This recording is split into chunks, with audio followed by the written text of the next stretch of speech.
Hi, and welcome to the Black Starters Podcast, featuring stories of Black business owners, leaders, and artists walking through their journey from the start through obstacles and onward to success. Powered by BlackStarters.com. And now, here's your host, Lauren Marie. Hey, Starters, Lauren here, and I'm super excited about this episode 2. I'm here with the father-daughters team of Black-owned potato chip company Symphony Chips. And in this episode, we talk about the path to finding your money-making product and the importance of taking your business step by step. If you enjoyed this content, please be sure to subscribe and give it a 5-star rating and review. Lastly, if you would like to support this work or find the show notes, be sure to go by BlackStarters.com. All right, let's jump right in. So, Mr. Anderson, tell me, what was your very first job?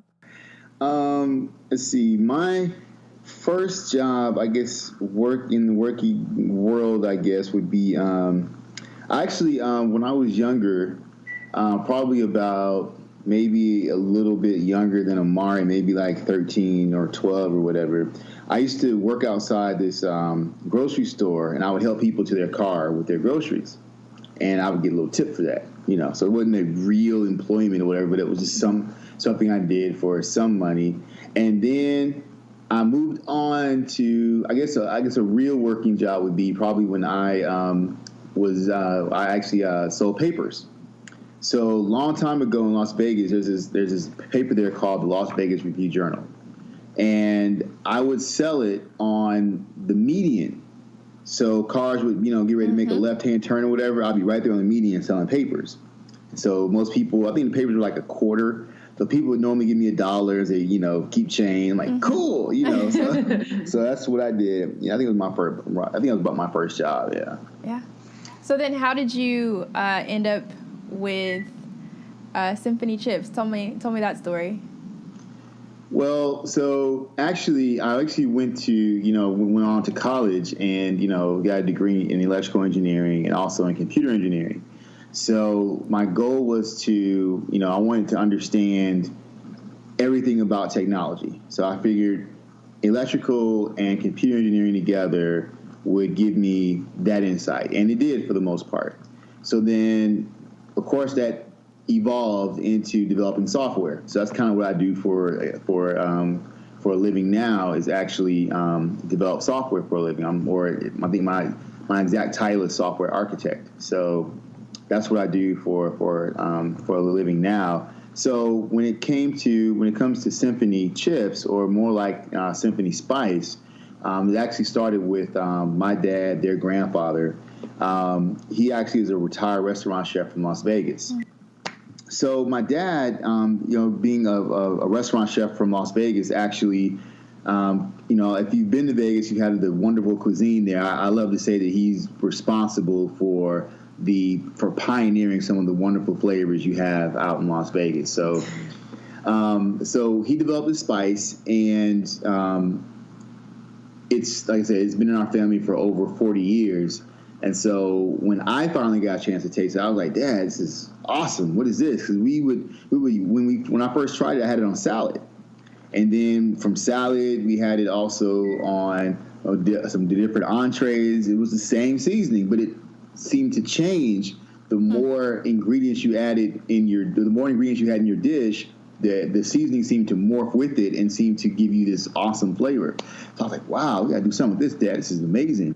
Okay, so we started a company in 2010, and it was just our spice company. And people really don't buy spices you can't taste. Mm-hmm. So when we finally made it over the hump and got into one grocery store, which is 7 Under, which we're actually in now with our potato chips, we put it on raw vegetables with a little olive oil. Then we would also put on popcorn. But it wasn't until we started making homemade potato chips in the store that people really began to take notice to the spice. And the cool thing was that, the store would buy so many bottles of spice from us. Then when we did the demos with the potato chips, we would sell out. And then we would just leave because we would take all the store's inventory. And so the store was, like, okay, we're going to order some more from you, then you guys got to come back. Well, realizing this was not a very successful and repeatable business model, was the only time we sold spices when we made potato chips. So we were like, oh, we can't get into like 20 stores because then we have to figure out how to demo in all those stores, right? So it was one particular customer, I'll never forget it. He tried the homemade potato chips we made, and he was like, hey, we have to make this at home. So tell me everything you have here. Okay, we got the spices. He's like, okay, check. And we were using coconut oils. We said, okay, check. And potatoes, okay, check. And he just walked out with that and said, I got to make this at home. This is incredible. So with that, we said, hey, we may have something here. So we started reaching out to manufacturers, and we actually closed a deal with the manufacturer who we sent our spices to, and they create our potato chips and actually package them for us. So that's kind of the story of how we became Symphony Chips. Just evolving business model, right? Yeah. So what's the story behind the symphony piece? See, my dad has this belief. Now, actually, we do have some musicians in our family. My father's father actually was a jazz musician. Okay. He actually used to play with Duke Ellington. He actually showed me some YouTube video footage of Duke Ellington playing, and my grandfather was playing the piano right next to the Duke Ellington, which is kind of cool. But the symphony is really behind a saying my dad has. He believes that every bite should be harmonious. So therefore, we call our spice the symphony, because it brings it all together. Okay. So I imagine with any kind of food products, being the level of competition that there is in the market, that it's very hard to just push a product out there. And, you mentioned having to do demos because when people are unfamiliar with a product, they want to taste it and they just want to sample before they're willing to make that purchase. What were some other obstacles that you ran into in trying to push a food product out into the market? Well, with the potato chips, I have to say that because, we live in this wonderful world where people love to snack. People love and have a good time with their downtime. So a potato chip, especially I think the key for us was the gourmet piece to it. We're saying gourmet potato chips, gourmet seasoned, which is something that is not really out there right now. You have, what is it, sour cream and onion, you have cheddar and jalapeno, or flaming, Cheetos and all this other kind of stuff. You have all these you have all these potato chips that have like 1, 2, or 3 ingredients, or now you have people trying to recreate a gourmet meal onto a chip, right? But I've seen chicken and waffles. Yeah, chicken and waffles. All these, they want to put a meal on a potato chip, or at least fabricate what it tastes like on a potato chip, right? Mm-hmm. Yeah. So obviously, I think the world is actually looking for more diverse, or the world has a more diverse palate now. I think people are more than just 1 or 2 ingredients. They want something that is far beyond what their parents grew up eating. Right? They're like, okay, the salt and potatoes. Okay, where's the fun in that? Right? So when you say gourmet seasoned, and not just trying to replicate a meal, but we're giving you a flavor that nobody really has on the market. Nobody has our blend. Nobody has our characteristics, the architecture that went into our flavor. It just doesn't exist. So we offer that by our gourmet seasoning. And so that in itself has intrigued a lot of people. Gourmet season, because as we did demos at a few festivals here in Atlanta, when we say gourmet seasoned potato chips, here we have samples. People are like, what? Gourmet seasoned? Yeah. What is that? Really?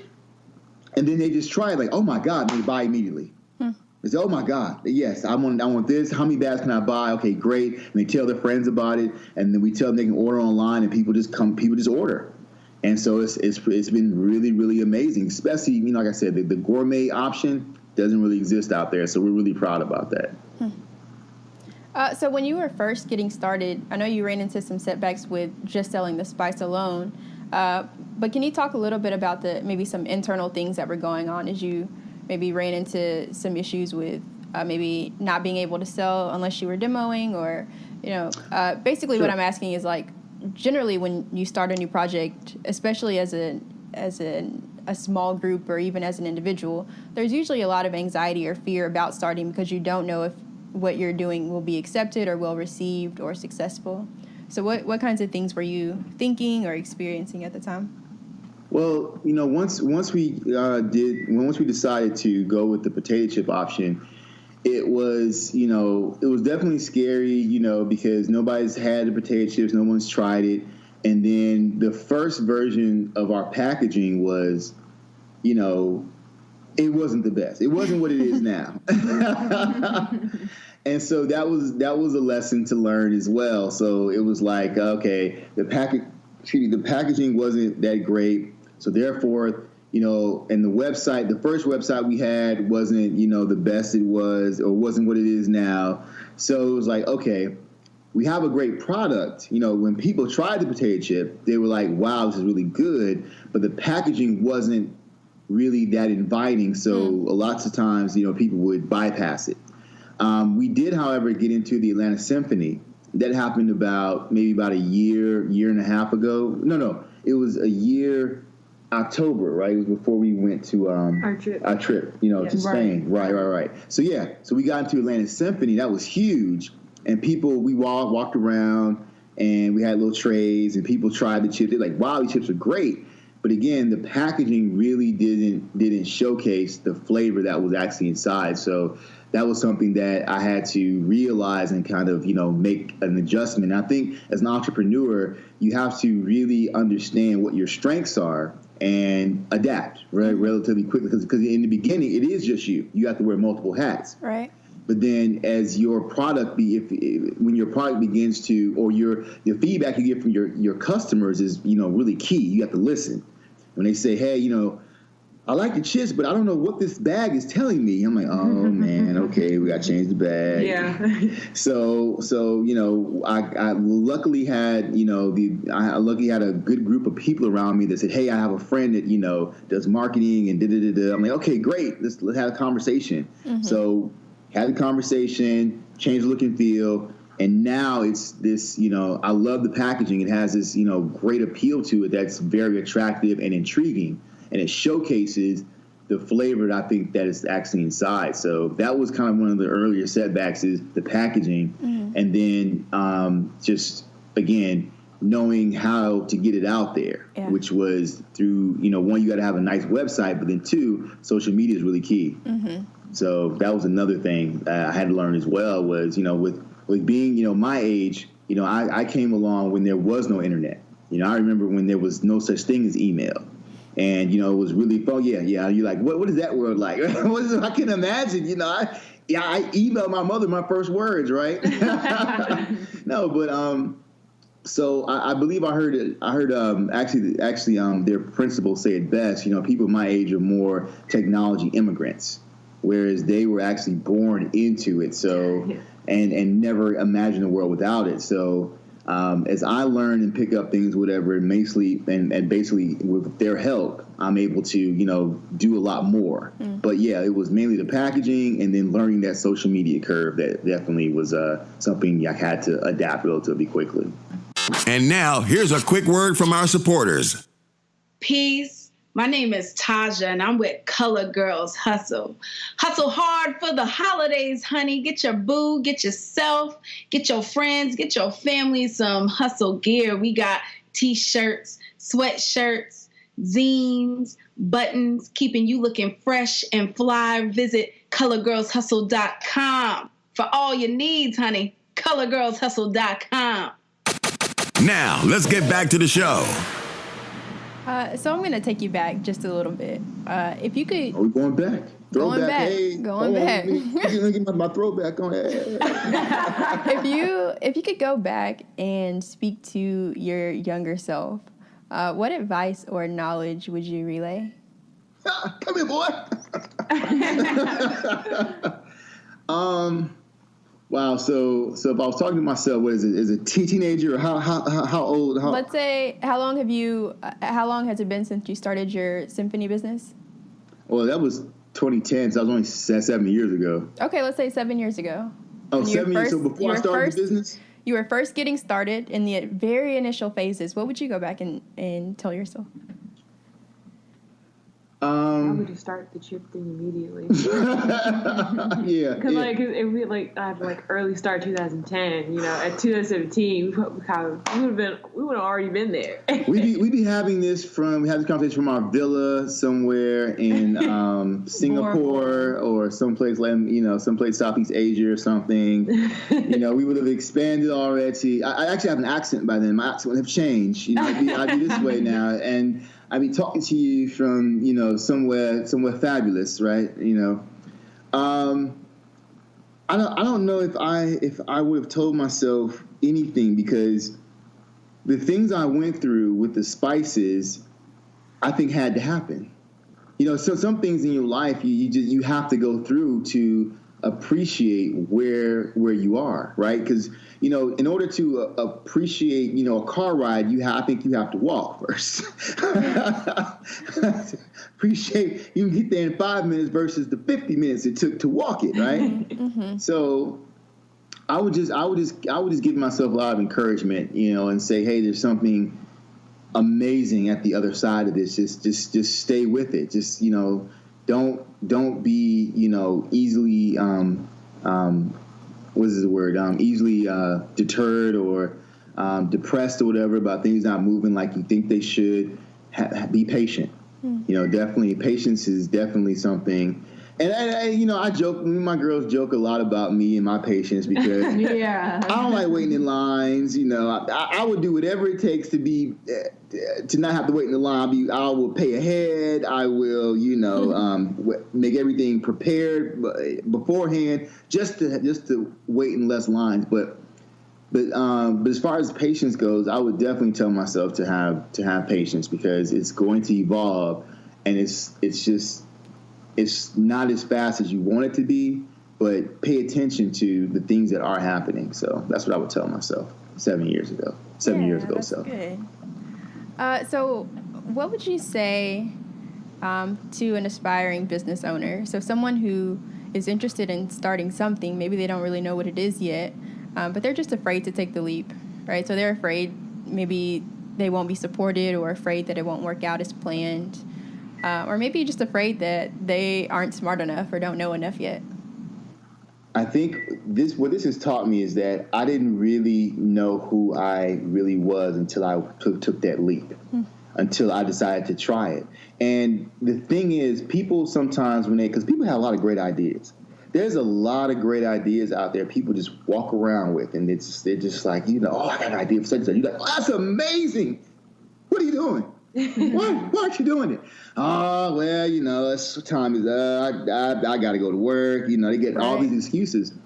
And I say, you're making excuses to not start being who you really are. Because going to work is something we all can do. Anybody can do that. I think what makes you phenomenal, and when you begin to appreciate who you are, is when you start doing the thing that you think is impossible. I think that's the human phenomenon that makes us incredible. Each individual is when you actually take that step. Because if you had told me this, back when I was their age, I'd be doing potato chips right now, I wouldn't have believed you, right? But then even when I started doing the spices, I didn't have the potato chip idea. It was just, hey, let's just take it one step at a time. What's the first step? See, people get so caught up in the grand scheme that they don't even look at what's the first step. The first step was just putting it into a bottle, finding a bottle to put it in. That was my first step to get into the spice business, was finding out how to buy bottles. That was it. And then the next step was, I guess I need a label.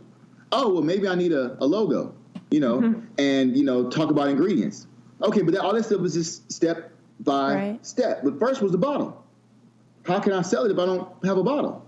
Right? So it's just figuring out the first step. And the first step, a lot of times, is so simplistic. It's so simple. And no matter whether you're like Elon Musk and creating Tesla, or you're another entrepreneur creating socks or something, it's just, what's the first step? And then the next step always comes after that. It was a quote I heard one time that says that you can drive in the dark from New York to LA with only seeing 200 feet in front of you. And you can get, and only being able to see 200 feet in front of you, you can drive all, I'm trying to say it backwards. You can drive from New York to LA, always seeing 200 feet in front of you the entire way. Just, you don't know what the next step is. Just take one step. That's all it takes. Yeah. Yep. All right. Well, Mr. Anderson, Amina, and Amari, thank you so much for spending time with me today, and also for sharing your wisdom and letting us get a sneak peek into the startup of Symphony Chips and All A Spices. Guys, be sure to check them out on Snapchat, Facebook, Instagram, and Twitter at Symphony Chips. Also, if you enjoyed this episode, be sure to subscribe and also give a rating and a review. I would really appreciate a 5-star rating. And if you have any feedback for me, I'd appreciate that too. All right, see you in the next episode. Thank you for listening to the Black Starters Podcast. For more exclusive content, don't forget to log on to blackstarters.com. There you can find all our social media sites. And if you like this episode, don't forget to leave a 5-star review, comment, and share.